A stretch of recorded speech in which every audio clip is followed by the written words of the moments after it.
Bahkan bisa aja di state, misalkan Mas Reza kirim data NIK, alamat, nama lengkap ke misalkan pajak. Iya. Nah, pajak bisa state bahwa datanya Mas Reza itu milik pajak karena dia yang mengelolanya. Iya. Tapi ketika undang-undang PDP itu keluar, pemilik data itu Mas Reza. Oh gitu. Iya, jadi Dapenbun sama. Ketika mengelola data pensiun, data peserta Dapenbun, itu pemilik data itu ya para peserta Dapenbun atau para pesertanya sendiri. Betul, ya, Bah. Betul. Dan itu sangat-sangat harus kita jaga. Kenapa? Karena di situ ada NIK, ada alamat, ada data pribadi gitu kan, ada data keuangan, data manfaat pensiun. Nah, ini menjadi prioritas utama. Bagaimana strategi kita untuk menjaga supaya data tersebut aman? Ada 4. Pertama,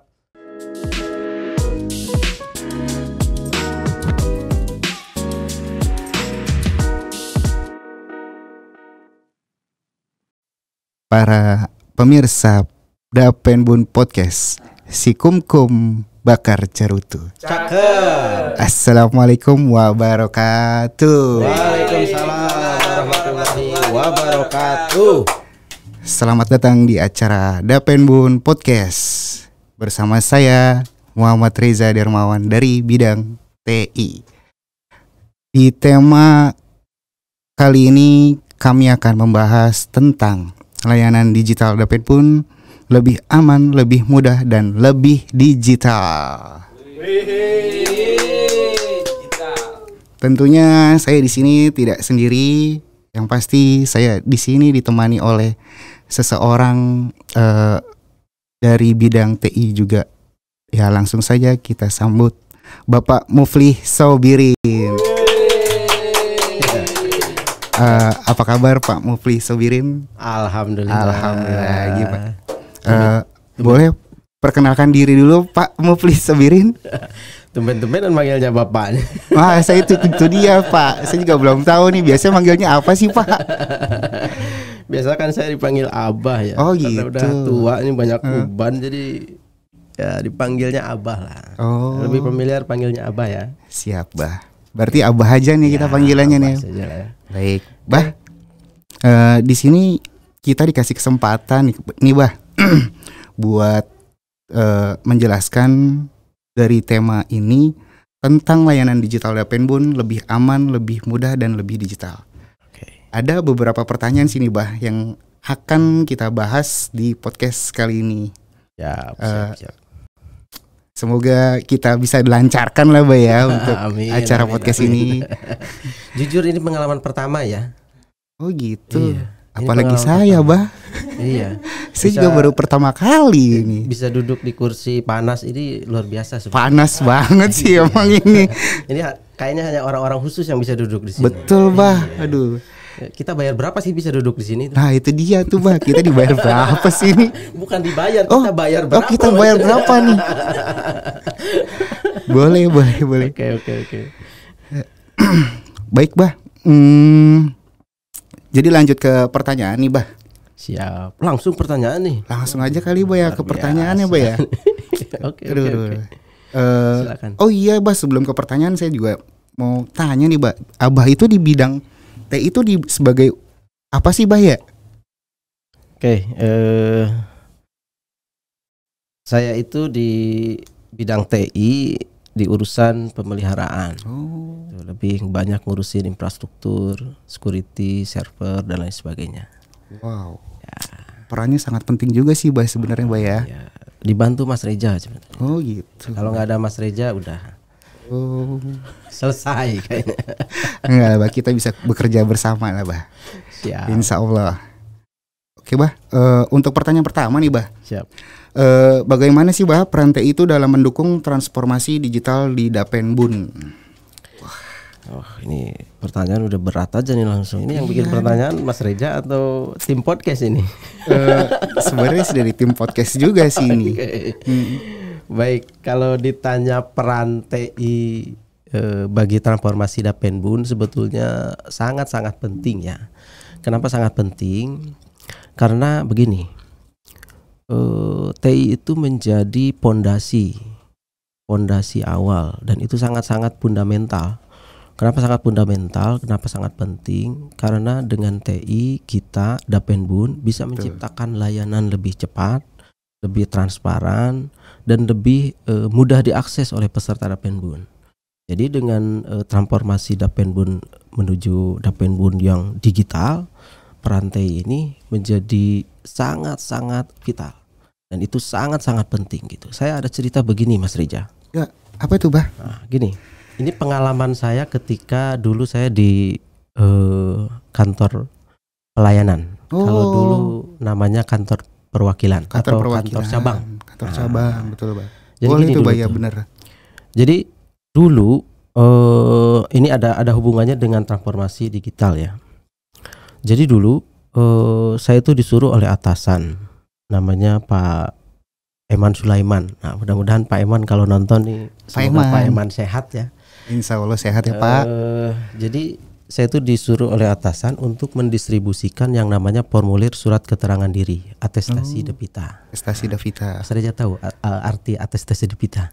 Wah, boleh tuh, Bah, dijelaskan tuh, Bah, atestasi Devita itu apa sih tuh, Bah, ya? Ya, itu bahasa Latin dan bahasa Belanda sebetulnya. Gitu. Atestasi surat keterangan atau surat pembuktian, sedangkan Devita itu menyatakan bahwa dia masih hidup. Jadi kalau secara harfiah itu artinya surat keterangan diri yang menyatakan dia masih hidup. Oh, dia masih hidup. Nah, dulu saya itu disuruh oleh Pak Eman untuk mendistribusikan ke para pensiunan, khususnya para pensiunan yang kantor direksi, kantor pusat, yang mana itu tuh langsung dikirim ke rumahnya masing-masing. Kan pensiunan tuh ada yang di kebun-kebun, di unit kebun, ada yang di kebun sendiri, ada yang di kantor direksi. Jadi pensiunan itu terbagi-bagi gitu. Nah, biasanya yang kantor direksi itu tersebar di beberapa kota, karena waktu itu saya di sekarang namanya PTPN 1 Regional 2 ya.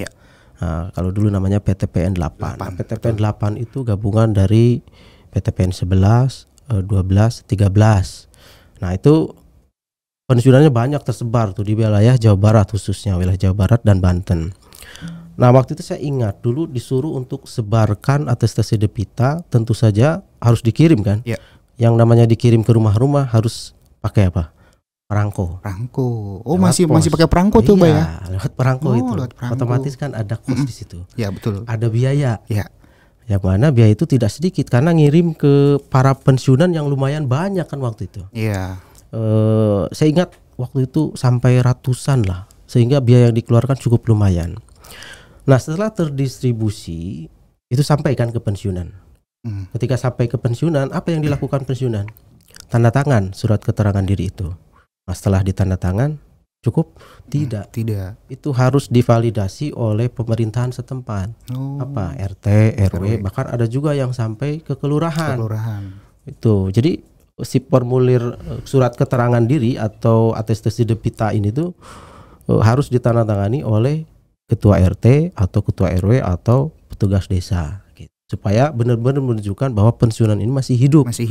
Nah, biasanya kalau kita datang ke RT suka ada salam tempel kan, biaya lagi tuh. Mohon maaf nih para ketua RT, para ketua RW. Jadi memang begitu kan kebiasaannya. Bahkan begini, ada kalau bahasa halusnya itu ada kotak kan, ditulis di situ sumbangan untuk operasional RT gitu. Walaupun tidak diminta, tetap saja kan kita tuh jadi kayak harus bayar, maaf ya. Nah, dulu para pensiunan itu ya aktivitasnya seperti itu. Jadi minta validasi ke RT ya harus bayar, keluar biaya tentunya. Setelah itu ya dikirim balik kan ke Dapenbun. Bahwa menyatakan dirinya masih hidup. Setelah dirinya masih hidup, setelah menyatakan bahwa dirinya masih hidup, tentu saja kan surat keterangan diri itu harus dikirim melalui pos kembali. Kalau rumahnya jauh dari kantor Dapenbun, waktu itu kantor cabangnya di Jalan Dago ya, Jalan Juanda. Nah, kalau misalkan rumahnya di sekitaran Bandung, bisa saja kan diantarkan, tapi tetap harus keluar waktu, biaya, tenaga dan lain sebagainya gitu kan. Nah, itu dengan adanya sekarang Dapenbun online, aplikasi Dapenbun online. Nah, ini bukti ya transformasi digital di Dapenbun ini berfungsi mengefisiensikan waktu, terus biaya, tenaga gitu kan, yang harus dulunya Dapenbun keluar untuk beli perangko jadi tidak ada. Tidak ada, betul. Ya.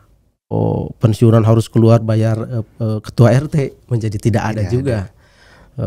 Harus anterin atau harus beli perangko untuk dikembalikan lagi ke kantor pelayanan menjadi tidak ada juga. Efisien. Jadi artinya fungsi TI teknologi jalan di sini. Betul. Sehingga teknologi itu betul-betul membantu transformasi digital di Dapenbun. Begitu mungkin Mas Reza. Oh begitu. Jadi jadi sekarang itu Dapenbun sudah menjalani yang namanya less paper jatuhnya Mbak ya. Mbak ya. Betul. Bisa dikatakan begitu. Jadi mengurangi untuk biaya pembelian kertas pembelian perangko gitu. Saya ingat waktu itu diberinya banyak banget gitu. Nah, ada lagi sebetulnya yang bisa kita analogikan ya, dan itu sangat betul-betul transformasi digital. Dulu kalau pensiunan mau merubah alamat, betul, merubah data diri, sama harus datang ke kantor cabang, kantor pelayanan, harus ngisi formulir gitu kan. Sekarang tinggal langsung dari aplikasi Dapenbun online, langsung betul. Berubah. Tinggal divalidasi sama petugas Dapenbun, langsung berubah. Atau contoh yang paling aktual lah, kita cari file aja sebagai karyawan Dapenbun. Dulu mungkin harus bongkar owner, belum debunya, belum beratnya. Belum banyaknya file yang harus dicari. Nah sekarang kan tinggal searching aja. Tinggal searching keywordnya apa, cari Nopes misalkan langsung ketemu pensiunannya. Dan itu sangat-sangat memudahkan adanya di aplikasi portal Dapenbun. Ini karya teman kita dulu, Mas Anto. Mas Anto biasa. Luar biasa. Mudah-mudahan jadi amal jariah buat Mas Anto. Amin ya robbal alamin. Mas Anto. Oke, mungkin itu ya terkait dengan transformasi digital, Mas Reza. Waduh, baru pertanyaan pertama aja kita udah diberikan wawasan dan pengalaman yang pernah dijalani oleh Abah Upi ini ya. Abah Upi ya bener ya Bah ya? Panggilannya Bah. Ya, panggilannya Abah Upi. Abah Upi. Karena udah tua, udah banyak uban itu. Masya Allah, sama sih Bah saya juga sih. Kalau Mas Rija kan rambutnya hitam ya. Lagi hitam sih. Lagi hitam. Suka tiba-tiba putih ya? Oh enggak sih itu kalau. Oke lanjut. Waduh. Bah.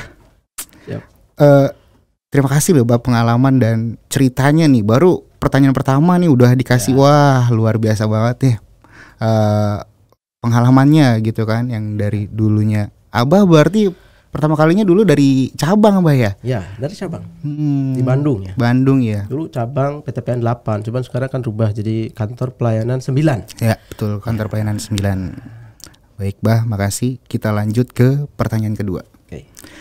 Bah, apa strategi TI untuk memastikan keamanan data peserta di Dapenbun online nih Bah?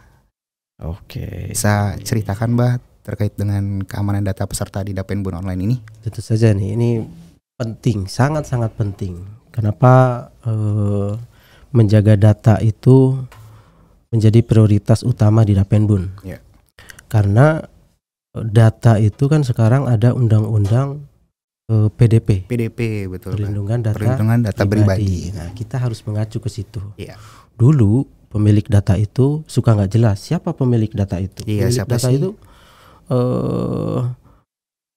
yang mengelola data atau yang ada di nama datanya itu gitu.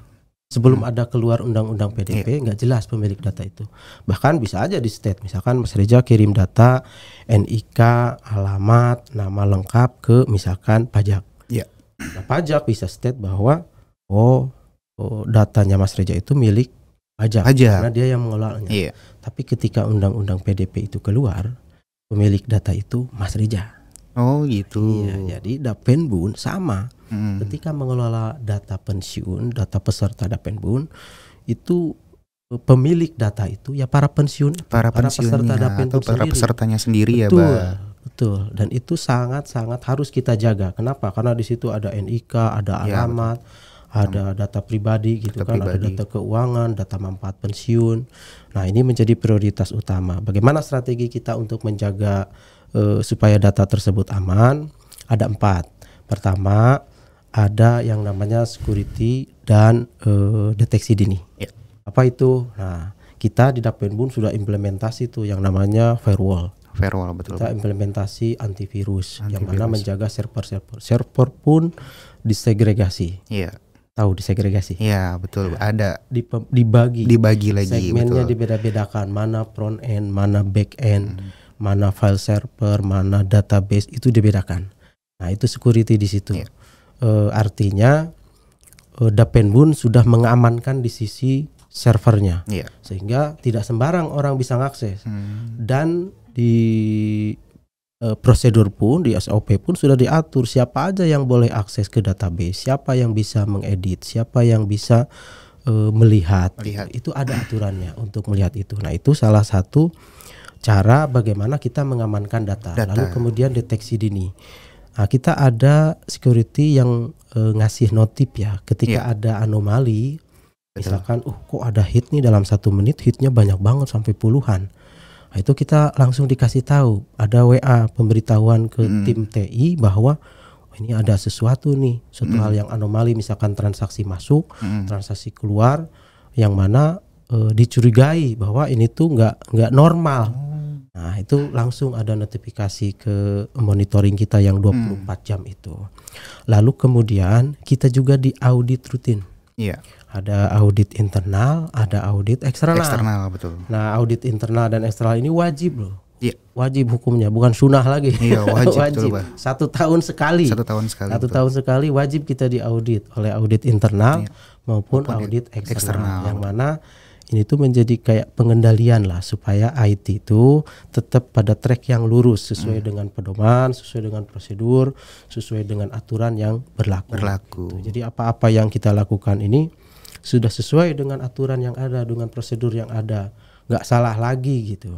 Sehingga audit itu betul-betul sangat membantu. Kita kadang di audit eksternal suka ada kan manajemen letternya, suka ada rekomendasinya. Dan itu sangat bagus untuk IT. Sangat bermanfaat lah. Apa-apa yang kurang kita perbaiki di tahun berikutnya. Lalu kemudian kita punya backup rutin, betul. Nah, kita kan punya disaster recovery center. Kita punya pusat pemulihan bencana. Yang mana kalau terjadi hal-hal yang tidak diinginkan di pusat data atau di data center, itu udah otomatis kita langsung aktifkan saja di DRC kita. Itu sebagai bentuk kita bagaimana menjaga data peserta supaya tetap aman. Nah, tapi yang terakhir ini yang paling penting, kita juga melakukan edukasi kepada para peserta Dapenbun supaya tetap menjaga. Jadi ketika akses aplikasi apapun supaya dijaga, jangan asal klik. Betul. Ya, ada terima link URL ataupun terima WA, telepon dan sebagainya dari orang yang tidak dikenal, jangan asal klik, jangan asal terima.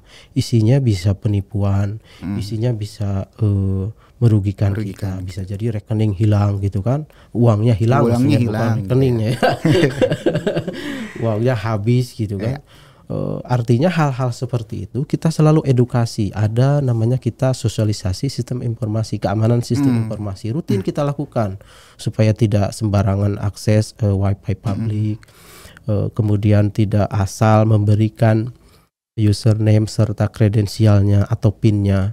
Kan kadang mohon maaf nih ya, kalau misalkan udah sepuh, kasih aja nih ke orang ini gimana cara loginnya kayak gitu. Nah, hal-hal itu kita edukasi supaya diminimalisir, supaya tidak dilakukan. Karena kenapa? Itu akan berimpact kepada bagaimana data kita bisa bocor, data kita bisa rusak, data kita bisa hilang, bahkan uang kita pun bisa hilang dalam sekejap gitu. Sekarang kan musim lah, banyak penipuan dan lain sebagainya. Gitu mungkin Mas Rijal terkait dengan bagaimana strategi TI menjaga data peserta supaya tetap aman. Wah, ternyata di bidang TI itu rumit juga, Bay ya. Bukan cuma sekedar benerin printer kah gitu, benerin CCTV kah. Wah, ternyata sampai kita tuh melakukan sampai namanya segregasi ya, Bay ya, pembatasan hak akses ke masing-masing server, Bay ya. Dan masing-masing server pun juga setiap server tuh beda-beda ya, Bay ya. Alamatnya. Wah. Hebat banget emang nih IT-nya Dapenbun nih. Keren. Baik, Bah. Terkait dengan keamanan data itu juga sangat penting Bah ya. Yang mana juga sekarang kan kita tahu sendiri tuh banyak banget penipuan lah yang bisa disebut dengan phishing kah gitu kan. Yang tadi Abah jelaskan, semoga para peserta Dapenbun yang dimanapun berada gitu dan juga para karyawan bisa berhati-hati untuk untuk menjaga datanya masing-masing gitu, dengan tidak melakukan sembarang klik atau membuka browser alamat yang mencurigakan. Betul, setuju dengan Mas Rizal, setuju banget itu. Harus.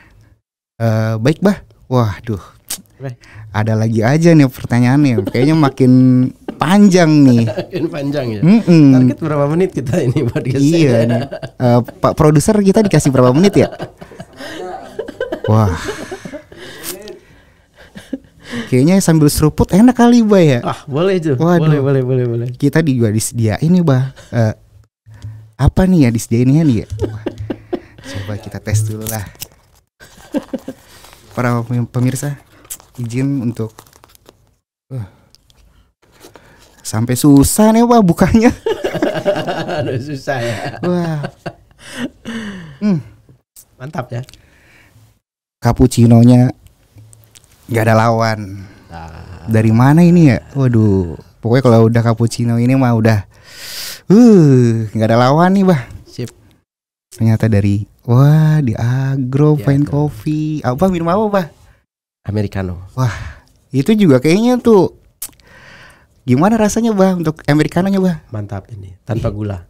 Tanpa gula? Iya. Waduh. Kenapa tanpa gula coba? Kenapa tuh Bah? Karena saya udah manis.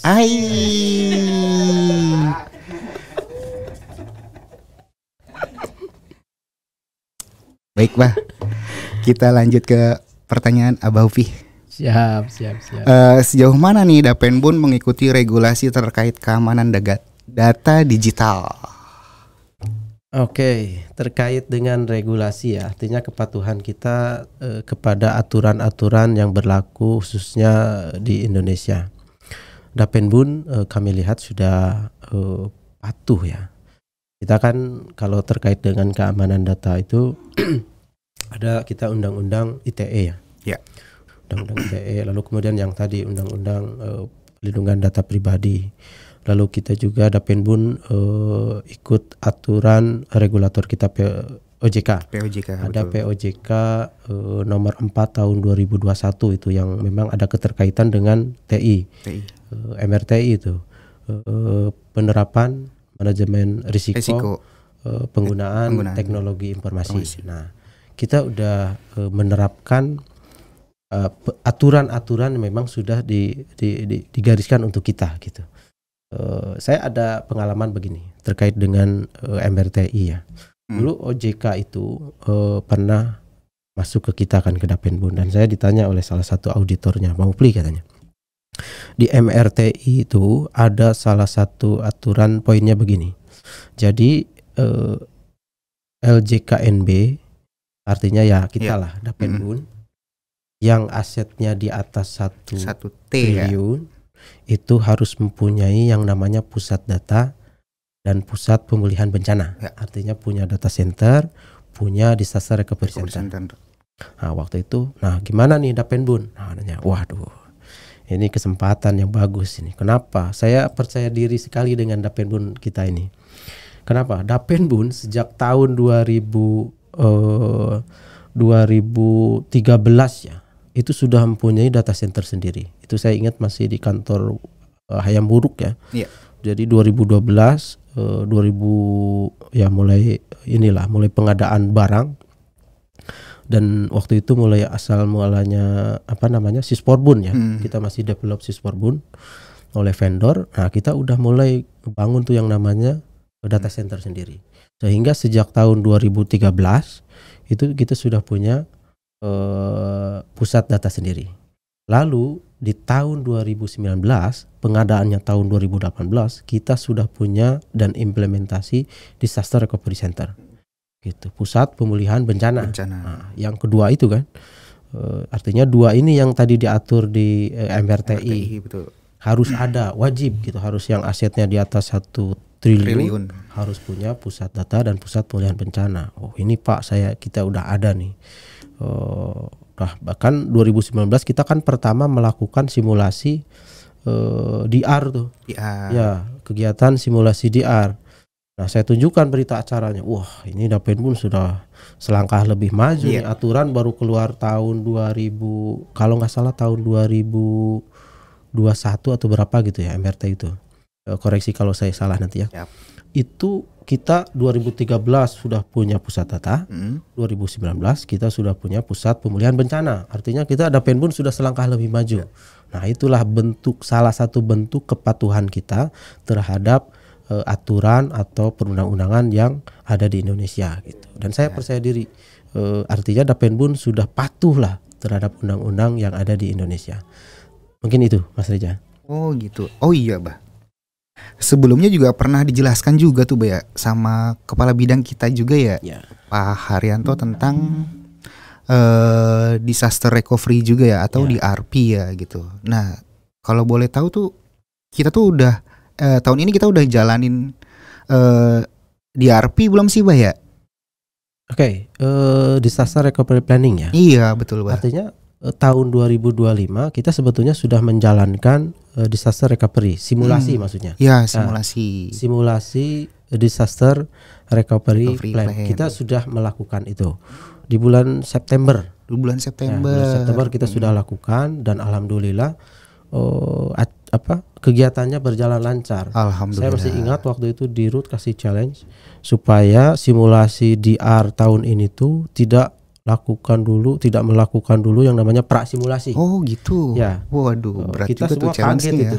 Ya, kita semua kaget karena di luar kebiasaan. Iya betul Bah. Tapi dipikir benar juga. Nggak ada itu namanya bencana, ngasih tahu dulu kan. Bencana itu ya pasti langsung tidak direncanakan dong direncanakan. Gitu. Kita mau ada gempa nih jam segini, nggak ada. Makanya pemikiran Dirut luar biasa, walaupun kita mungkin awal-awalnya gimana itu nggak ada prasimulasi, kan kita takut gagal. Ya udah, yang namanya bencana itu memang nggak direncanakan. Jadi nanti tahun depan Dirut instruksinya ayo simulasi DR sekarang kan, kita lagi rakoran bisa saja. Iya, betul. Bisa saja. Dan artinya kita harus siap dengan segala sesuatunya, karena yang namanya bencana itu memang betul tidak direncanakan gitu. Saya sangat sepakat dengan itu gitu. Walaupun idenya out of the box sih. Jadi dia memiliki cara pandang yang berbeda. Saya sangat setuju itu. Dan alhamdulillah simulasi DR kita kemarin lancar. Alhamdulillah. Pak Dirut, terima kasih Pak untuk challenge ya Pak. Mantap. Luar biasa ya Pak Dirut kita. Baik Bah, kita sudah menjelaskan semua terkait dengan bagaimana peran TI dalam mendukung transformasi digital di Dapenbun, strategi TI, sejauh mana Dapenbun mengikuti regulasi terkait keamanan data digital, sampai juga barusan kita mendengarkan simulasi disaster recovery plan yang sudah kita jalani di tahun ini. Selanjutnya nih Bah, ada lagi pertanyaan terkait dengan bagaimana visi TI Dapenbun untuk mengembangkan layanan online dalam 5 sampai 10 tahun ke depan. Visi TI Dapenbun ya, artinya visi teknologi informasi di Dapenbun selama 5 sampai 10 tahun ke depan. Ini luar biasa ini. Berat ini pertanyaannya nih. Jujur aja nih berat. Tentunya kalau kita bicara visi, kita nggak bisa lepas dari yang namanya visi Dapenbun itu sendiri, visi utama Dapenbun. Apa visi Dapenbun? Visi Dapenbun itu menjadi dana pensiun yang mandiri. Terpercaya. Lalu siap. Segala perubahan dan berkelanjutan. Nah, ingat nggak itu? Ya, berkelanjutan. Saya juga lupa ingat gitu. Berkelanjutan di tahun 2027 kalau nggak salah. Ya. Artinya ya kita kalau bicara visi tentu tidak bisa lepas dari visi utama Dapenbun sendiri. Nah, saya menggarisbawahi pada poin perubahannya. Yang mana itu bisa kita jadikan sebagai visi teknologi informasi di Dapenbun. Apa? Nah, saya punya ide bagaimana kalau visi TI-nya Dapenbun itu menjadikan Dapenbun sebagai penyedia layanan dana pensiun yang aman, modern, kemudian terintegrasi secara digital, dan yang paling penting dipakai oleh para peserta Dapenbun. Ini poin yang terakhir sangat-sangat penting. Kenapa? Karena biasanya peserta Dapenbun itu ya karena mungkin ya, mohon maaf, sudah pensiun gitu kan, sudah lanjut usia, jadi penggunaan smartphone atau ponsel itu sangat kurang. Nah, kita berusaha untuk mencari cara bagaimana nih, biar visi kita kan diterjemahkan tentunya dalam misi. Nah, misinya bagaimana nih, caranya bagaimana supaya Dapenbun online ini bisa diakses oleh seluruh peserta Dapenbun. Itu kan, karena kayak sekarang lah capaian autentikasi yang katakanlah berapa persen, 80 atau 90%, itu tentu lebih banyak dibantu oleh petugas unit kebun atau enggak petugas kantor pelayanan, walaupun saya enggak menafikan apa yang mereka sudah lakukan ya. Saya sangat berterima kasih sekali, artinya Dapenbun sangat berterima kasih sekali atas bantuan-bantuan mereka ini. Tapi tetap tujuan utamanya para peserta Dapenbun ini diharapkan bisa menggunakan Dapenbun online-nya itu secara mandiri. Betul. Bisa dilakukan sendiri atau minimal dibantu oleh anaknya, minimal dibantu oleh keluarganya gitu. Jadi nggak melulu mengandalkan petugas unit kebun atau petugas kebun atau petugas kantor pelayanan gitu. Walaupun sekali lagi saya sebetulnya sangat berterima kasih sekali kepada petugas kebun, unit kebun yang banyak membantu para pensiunan kita, para peserta Dapenbun atas kegiatan autentikasi day atau SKD gitu kan. Betul. Itu sangat-sangat membantu kami sebetulnya. Tetapi tujuan utama kita nih, PR buat TI khususnya dan Dapenbun pada umumnya, bagaimana peserta Dapenbun ini bisa betul-betul mandiri menggunakan aplikasi Dapenbun online gitu. Khususnya untuk yang autentikasi. Artinya untuk para pensiunan kan. Jadi ya walaupun mungkin sudah lansia atau sudah sudah tua dan artinya penggunaan ponsel pun terbatas gitu. Mungkin bisa menjadi motivasi buat kita di IT, bisa membuat aplikasi Dapenbun online versi yang lebih ramah untuk para pensiunan. Gitu ya, Bang. Misal gini, fontnya bisa digedein, dibesarkan. Kan salah satu masalah para pensiunan itu salah satunya untuk melihat. Nah, melihatnya kurang. Iya, betul. Mohon maaf ya. Atau enggak penggunaan autentikasinya fitur atau menunya kurang besar. Artinya kita bisa besar. Jadi ada menu khusus yang bisa switching dari menu normal ke menu pensiunan. Biar nyaman. Jadi kita berusaha ciptakan Dapenbun online yang ramah untuk para pensiunan gitu. Itu bisa salah satu misi yang akan kita lakukan ketika kita punya visi supaya aplikasi Dapenbun online atau segala macam sistem informasi yang ada di Dapenbun itu bisa digunakan oleh para peserta Dapenbun. Gitu. Waduh, visinya sangat challenge buat bidang TI juga ya, Bay, terutama ya, Bay, terutama PR untuk kita semua sebetulnya insan Dapenbun, bagaimana mensosialisasikan, bagaimana memberitahukan ke para peserta Dapenbun ini supaya aplikasi Dapenbun mungkin untuk peserta aktif karena kan kalau peserta aktif pasti udah punya dong ponsel gitu kan, smartphone pasti udah punya lah. Tapi PR kita untuk para pensiunan, karena kan mereka masih terbatas gitu. Terbatas. Ya bisa dibantu oleh mungkin keluarganya, anaknya, cucunya dan lain sebagainya gitu. Itu sangat-sangat membantu kami di Dapenbun. Sebenarnya itu juga jadi pembelajaran juga sih, Bay, buat para peserta untuk memberikan melek digital terhadap keluarganya, Bay, gitu. Jadi keluarga juga mengerti atau memahami, oh ini Dapenbun online seperti ini gitu untuk autentikasinya gitu. Dan juga ada pilihan dengan mode peserta biasakah atau peserta pensiun yang memang gitu penglihatannya juga sudah maaf untuk membacanya juga sudah kurang kelihatan gitu. Jadi ya semoga kita semua bisa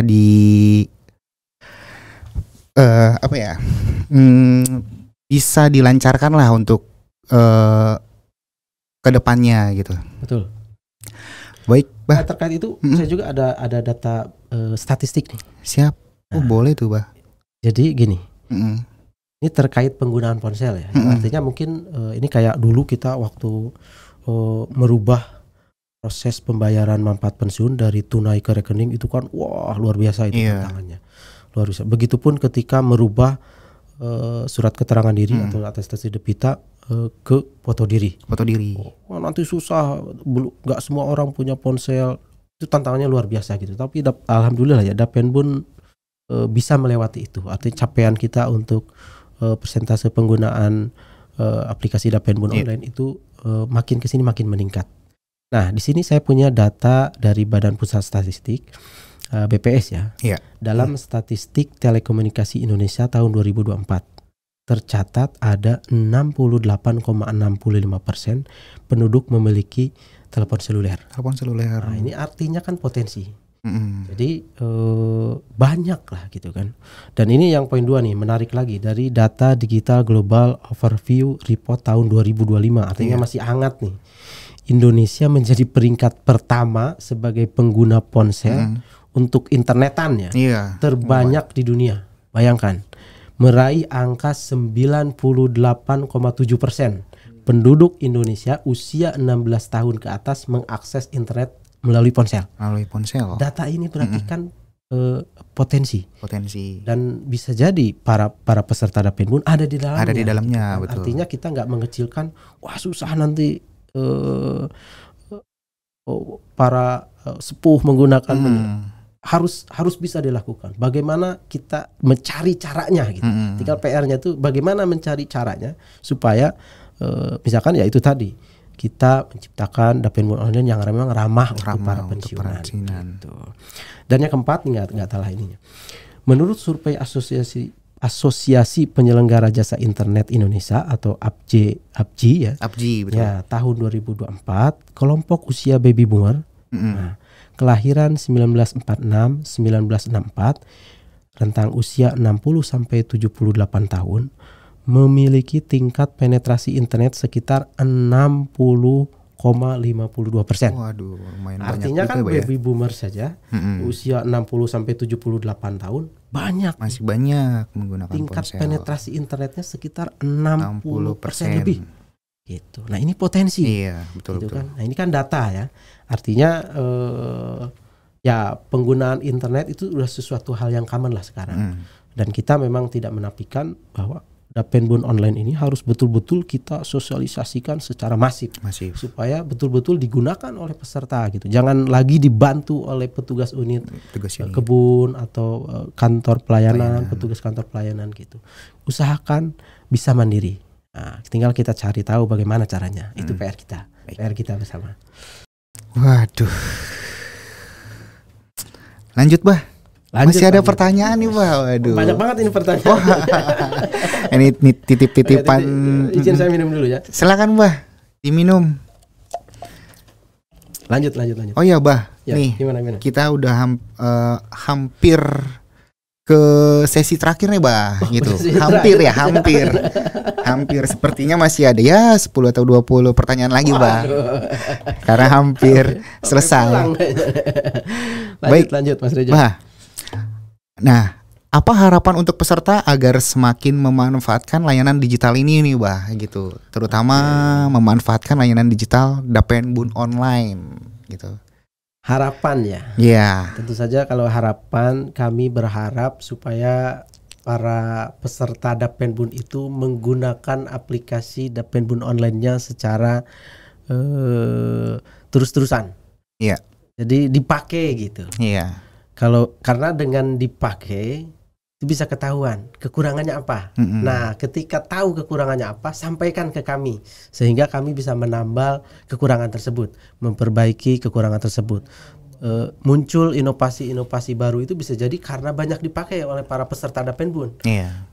Begitu mungkin harapan kami. Jadi usahakan Dapenbun online itu nggak hanya dipakai setahun 2 kali untuk autentikasi aja, tapi lihat ada fitur-fitur di sana kan, ada kita bisa melihat data peserta, ahli waris, kartu peserta dan lain sebagainya, informasi-informasi yang bermanfaat untuk peserta Dapenbun.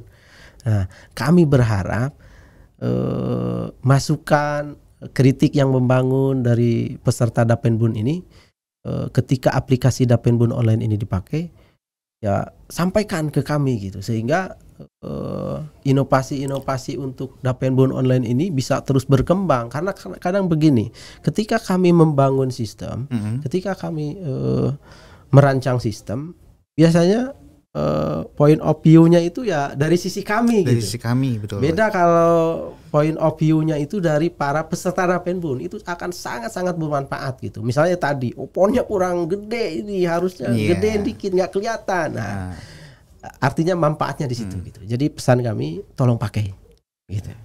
Baik, Bah, kalau untuk mengadu gitu Bah ya, itu bisa melalui kemana Bah ya kita buat ya kayak wah ini kurang ini nih gitu kan, Dapenbun online-nya kurang besar yang tadi Abah sampaikan gitu. Nah itu kita bisa ngadu kemana ya Bah ya gitu. Kalau terkait dengan aplikasi sebetulnya sudah ada ya email khusus, ada developer@dapenbun.co.id. Bisa gitu. kirim ke situ. Tapi nggak menutup kemungkinan kalau memang biasanya ke WhatsApp yang customer service, bisa saya juga disampaikan. Nah, nanti ada di sini nih Bah, bisa. WhatsApp-nya nih Bah ya. Atau bisa melalui dari website Dapenbun Bah ya, di situ tertera ya. Betul. Bisa link langsung ya. Bisa tertera tuh di situ nomor WhatsApp pengaduannya Bah ya. Betul. Baik. Bisa di situ. Bah. Tidak terasa Bah, sudah memasuki ke pertanyaan terakhir nih Bah. Waduh. Yakin yang terakhir nih? Betul Bah, udah Bah. Oh cuma sebentar ya kita ya. Waduh.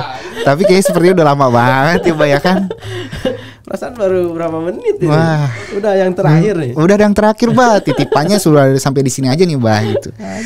Baik Bah. Untuk pertanyaan terakhir nih Bah. Jika peserta mendengar podcast ini, pesan apa yang ingin bidang TI sampaikan? Peserta ya? Iya. Mungkin pesan ini gak hanya untuk peserta. Pesan ini untuk seluruh pendengar podcast Dapenbun dimanapun berada. Artinya pesan ini bisa bermanfaat untuk kita semua. Kami dari bidang TI khususnya ya, atau dari Dapenbun berpesan, apabila pendengar podcast Dapenbun mengakses sesuatu dalam bentuk digital, tolong untuk lebih berhati-hati. Misalkan terima WhatsApp, wah apa nih, APK undangan Direktur Dapenbun, Direktur nih undang saya nih. Nah hati-hati. Jadi banyak sekarang tuh penipuan, pengambilan data pribadi, seperti begitu tuh model-modelnya tuh. Atau enggak investasi ya. Jadi ditawarkan investasi kecil sih awalnya, investasi 20.000 kan. Beneran itu ada keuntungannya 10.000, untung 10.000, jadi uangnya 30.000 kan. Udah lagi terus dipancing lagi, investasi 40.000, keuntungan 20.000. Terus aja begitu sampai 1 juta, 2 juta, terus-terusan sampai bisa sampai puluhan juta dan akhirnya tertipu betul. Nah, kami concern di sini, artinya ibu bapak pendengar podcast setia Dapenbun supaya lebih berhati-hati terhadap penipuan seperti itu. Jadi sekarang kan digital itu memang satu sisi bagai pisau. Iya. Dua mata pisau yang tajam. Cuman tinggal bagaimana yang megang pisaunya ini siapa kan? Iya. Pisau kalau dipegang oleh chef, nah, itu bisa buat iris bawang, goreng nasi enak. Waduh. Nasi goreng bener. Jadi enak kan? Iya. Tapi kalau pisau itu dipegang oleh pencuri, bisa ngebunuh orang. Nah, itu sama, digital juga sama begitu. Jadi walaupun kita sekarang lagi trending ya, harus digitalisasi, harus kekinian, tetap artinya ada peran kita harus lebih berhati-hati terhadap segala sesuatu yang bisa menimbulkan kerugian kita. Kerugian bagi keluarga kita, kerugian bagi anak-anak kita, kerugian bagi istri atau suami kita. Yang mana kerugian-kerugian tersebut kadang bisa membuat orang lupa diri tuh. Kehilangan harta bendanya, kehilangan uang yang sangat banyak, kehilangan investasinya gitu kan. Banyak kasusnya gitu sekarang tuh, karena memang penipuan sekarang tuh ya banyak menggunakan digital, betul, melalui digital ya Pak ya sekarang ya. Walaupun dengan digital kita banyak terbantu, tapi ternyata juga banyak kerugian gitu. Juga. Saya ada data sebetulnya terkait dengan terkait dengan penipuan nih. Iya. Ada statistik penipuan digital di Indonesia dari tahun 2024 sampai dengan 2025. Iya. Di sini dikatakan jumlah laporan penipuan ini dari Otoritas Jasa Keuangan mencatat ada 42.257 laporan. Waduh. Penipuan transaksi keuangan melalui Indonesia Anti Scam Center ya, IASC ya. IASC. Per 9 Februari 2025. Luar biasa, angka 42.000 lebih, banyak loh. Itu tuh kadang yang ngelaporin justru artinya orang kan kalau udah ketipu tuh biasanya malu. Iya, betul. Berarti ini yang ngelaporin.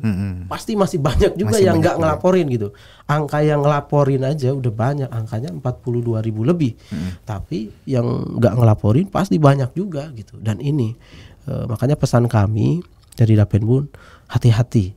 Walaupun memang digital itu membantu, tetap waspada, tetap jaga gitu kan. Jadi ya seperti kalau kita akses aplikasi Dapenbun, akseslah aplikasi-aplikasi yang resmi. Iya, yang resmi. Jangan tiba-tiba ada nih APK-nya nih dari Dapenbun, install aja. Padahal sebetulnya penipuan. Iya. Gitu. Atau enggak jangan share jangan share sembarangan. Data-data pribadi kita kirim kartu keluarga, kirim KTP, kirim apapun yang menjadi rahasia pribadi kita, data privacy kita, jangan kirim sembarangan atau share sembarangan ke orang-orang. Kecuali memang kita mempercayainya. Gitu. Jadi ya nggak sembarangan lah dengan data digital itu. Mungkin itu. Berarti itu bukan cuma untuk para peserta aja Mbak, tapi untuk itu juga semuanya. Untuk karyawan Dapenbun juga untuk tetap berhati-hati dalam berinvestasi ya Mbak ya. Gitu. Dan jangan percaya apapun APK atau aplikasi yang ilegal ya Mbak ya. Bah, udah selesai nih Bah kita nih Bah. Yakin selesai nih. Nih udah habis udah pertanyaan kita nih. Wah. Tapi Mas Reza gini ya. Betul apa tuh Bah? Terkait tema nih. Iya.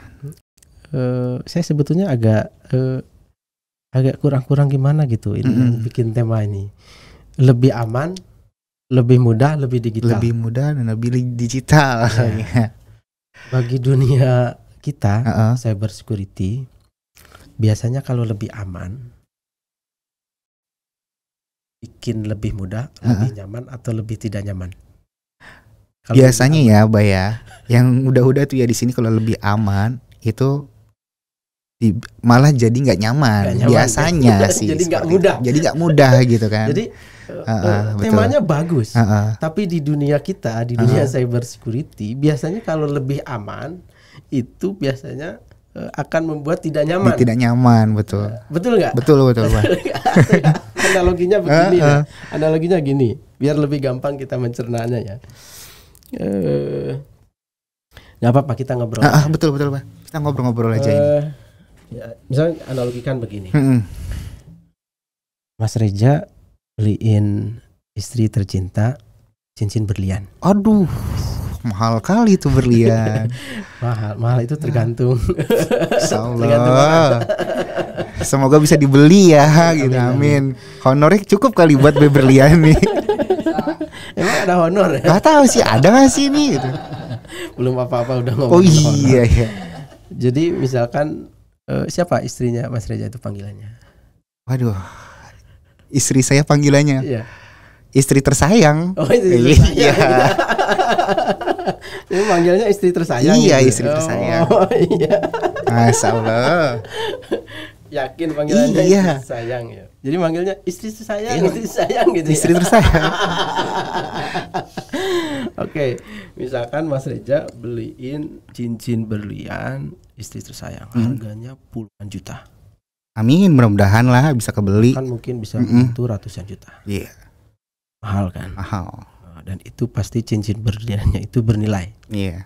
Nah, cincin berliannya itu tentu saja karena bernilai, nyimpannya harus aman kan? Nah, itu cincin berlian disimpanlah sama Mas Reja dan istri di brankas. Iya. Nah, ketika disimpan di brankas disimpan di mana? Yeah. Di lemari. Di lemari. Tentunya brankasnya dikunci kan, pasti ada kredensialnya itu, ada pinnya. Ada pinnya.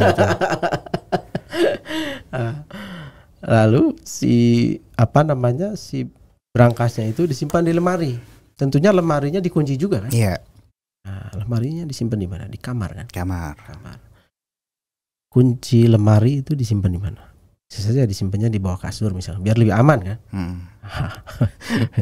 Lalu kamarnya kunci lagi. Iya. Biar lebih aman cincin berliannya kan. Bayangkan udah berapa lapis? Iya. Brankas, lemari. Kunci pintu kamar. Lalu kunci pintu kamar katakanlah ditaruh di atas kulkas. Biar aman juga. Di bawah katakanlah ada kain, ya simpenlah di situ gitu kan. Biar aman juga nih kamarnya kan. Nah, baru keluar rumah kan. Kunci juga pintunya. Kunci juga. Keluar gerbang, ada gerbang. Kunci juga, di rantai lah, digembok gitu. Aman kan? Aman. Nah, itu yang pertama. Yang kedua, ini cincin berlian harganya mahal, tapi ntar kalau mau make ribet. Udahlah simpan aja, disimpannya di atas kulkas. Yeah. Di tempat cincinnya. Yeah. Jadi, tempat cincinnya itu disimpan di atas kulkas, udah gitu. Jadi cuman pintu rumah sama pagar. Aman yang mana? Aman yang pertama sih, Bay, berlapis-lapis tuh, Bay, gitu. Tapi ketika istri tercinta mau ambil itu cincin, katakanlah mau ke nikahan, mau ngambil dan ternyata ke nikahannya buru-buru, ribet kan manggilnya. Wah, ngambilnya itu ribet, harus buka ini, terus lupa misalnya nyimpan kunci kamar di mana, lupa nyimpan kunci lemari di mana, lupa lagi pinnya brankasnya, betul. Ribet. Aman, tapi nggak nyaman, betul. Iya. Makanya, tema kita bertentangan nggak nih? Lebih aman, lebih mudah, lebih digital. Iya. Bertentangan nggak? Bertentangan sih. Iya. Tapi Dapenbun tidak loh. Serius. Dapenbun tidak. Luar biasa. Ada buktinya. Ini. Apa tuh? Ada buktinya. Apa tuh buktinya tuh? Dulu saya masih ingat. Kita atau mungkin Mas Reja juga masih ingat ketika kita implementasi Dapenbun online, foto diri pakai foto biasa. Iya. Pertama itu. Makanya yang dulu buat aplikasi Dapenbun dulu saya ingat kita tuh diinstruksikan oleh Dirut untuk membuat aplikasi Dapenbun online supaya mempermudah proses autentikasi. Iya. Dulu cuma foto biasa, foto diri, kemudian foto KTP. Nah, Pasam itu dulu yang buat tuh. Oh, Pasam. Ya, saya masih ingat, yang rancangnya itu Pasam luar biasa. Makasih Pasam. Mudah-mudahan menjadi amal jariah juga buat Pasam. Diteruskan oleh Mas Farhan sekarang, luar biasa makanya. Mas Farhan. Nah, lanjutkan. Ketika dulu implementasi aplikasi Dapenbun online itu kan cuma foto diri. Nah, dulu nggak ada masalah. Nah, cuman ada risiko ketika fotonya biasa. Risikonya apa? Foto di foto. Iya, betul. Iya. Di foto kan. Nah, itu kan jadi timbul risiko kalau orangnya, mohon maaf nih, pensiunnya sudah meninggal. Nah, ya. Ternyata bisa nih lolos nih foto di foto. Ya udah foto di foto aja. Iya. Artinya manfaat pensiunnya tetap manfaat pensiun yang utamanya itu, nggak jatuh katakanlah ke ahli warisnya atau ke janda duda. Artinya manfaat pensiunnya masih 100%, nggak turun jadi 60%. Kan risiko betul. Ada kelebihan bayar. Yang memang seharusnya dibayar 60% atau enggak katakanlah udah gugur nih, harusnya tidak dibayar lagi, tetap dibayar, kan ada risiko di situ. Nah, lalu waktu itu kita bikin inovasi, inovasinya, bisa nih pakai liveness. Wah, iya betul. Jadi bergerak, geleng kiri, geleng kanan, geleng atas. Masih inget nggak? Iya. Masih inget kan? Kiri kanan dan itu luar biasa tanggapannya waktu itu dari para pensiunan, luar biasa, dimaki-maki. Oh iya, betul Bang. Dimaki-maki. Iya, sampai rame situ ya gitu. Play Store kita Dapenbun online sampai turun dari 4 itu menjadi 2, sekian, udah mau hampir 1 gitu. Saya masih ingat, waduh, luar biasa. Jadi waktu itu ketika diterapkan teknologi itu, jadi geleng kiri geleng kanan, wah pada ngamuk-ngamuk gitu, petugas kebun ngamuk, petugas kantor pelayanan pada marah-marah semuanya. Terus komen-komen di Play Store itu luar biasa tuh, keluar gitu, aplikasi sampah katanya. Wah, terus ya artinya ini menjadi pelajaran untuk kita. Lalu apa yang Dapenbun lakukan? Ternyata cari solusi. Solusinya apa? Oh, ternyata ada lagi teknologi. Cukup dengan kedip mata sekarang ya, betul ya. Kedip mata, foto. Dengan sekali kedipan langsung foto, dan itu yang memang sekarang diimplementasikan dan itu jalan. Iya. Nah, secara mitigasi resikonya kan dulu ketika kita pengen aman, dibikin susah tuh, geleng kiri, geleng kanan, geleng atas. Wah, bikin pusing para orang tua tuh. Aduh, mohon maaf banget nih para pensiunan yang sudah jadi susah. Jadi susah. Bukannya berhasil melakukan autentikasi diri, jadi malah ribet gitu kan. Mohon maaf. Tapi kemudian Dapenbun langsung implementasi kedipan mata. Nah, itu kan tetap aman, tetapi mudah. Artinya betul. Tema kita ini relevan. Iya. Nyambung gitu. Ya. Walaupun mudah, tapi tetap aman gitu. Dan tentu saja digital. Wah, luar biasa. Keren memang ya untuk digitalisasi di Dapenbun ini ya gitu. Sudah memudahkan dan memberikan keamanan juga untuk para pesertanya ya, Bah ya gitu. Ya, betul. Baik, Bah. Kita udah di penghujung acara. Saya selaku pribadi mohon maaf apabila di dalam pemberian materi podcast ini ada kesalahan kata ataupun kurang berkenan di para peserta atau para insan Dapenbun. Abah, kira-kira mau ada yang mau disampaikan di ujung acara ini? Cukup. Baik. Akhirnya cukup ya. Iya. Berarti bisa lanjut ke pantun kali ya. Waduh, ada pantun ini. Kalau pantun ini udah mau berakhir nih. Biasanya sih gitu, kalau ada pantun berarti berakhir nih acara gitu. Padahal jujur aja saya masih betah ini sebenarnya. Waduh, walaupun panas ya tadi Mbak ya gitu. Dari panas jadi betah nih. Iya. Waduh, makasih nih untuk penyelenggara ya, terutama dari tim podcast Dapenbun luar biasa menyiapkan sesuatunya. Artinya luar biasa. Betul. Atau satu lagi, Bah. Apa tuh? Dari NNA Coffee. Wah, Masya Allah, di Agro Coffee nih yang udah di Agro Coffee. Masih banyak nih Amerikannya luar biasa. Setiap acara podcast Dapenbun tuh kita selalu diberikan kopi yang sangat menarik. Mantap. Alhamdulillah. Baik. Udah gak usah berlama-lama lagi. Saya akan pantun sedikit nih. Klik dan scroll di layar kaca. Cakep. Dunia digital makin terasa. Cakep. Terima kasih sudah bersama. Sampai jumpa di podcast selanjutnya. Ada satu lagi nih, waduh. Jadi betah nih dapetin ini nih. Ibu Wulan, Bu. Maaf Bu Wulan. Ibu Wulan pakai topi jerami. Cakep. Jalan bersama Tuan Krep. Cakep. Cukup sekian dari kami. Jangan lupa like, komen, dan subscribe. Terima kasih. Wabillahi taufik wal hidayah. Wassalamualaikum warahmatullahi wabarakatuh. Waalaikumsalam warahmatullahi wabarakatuh.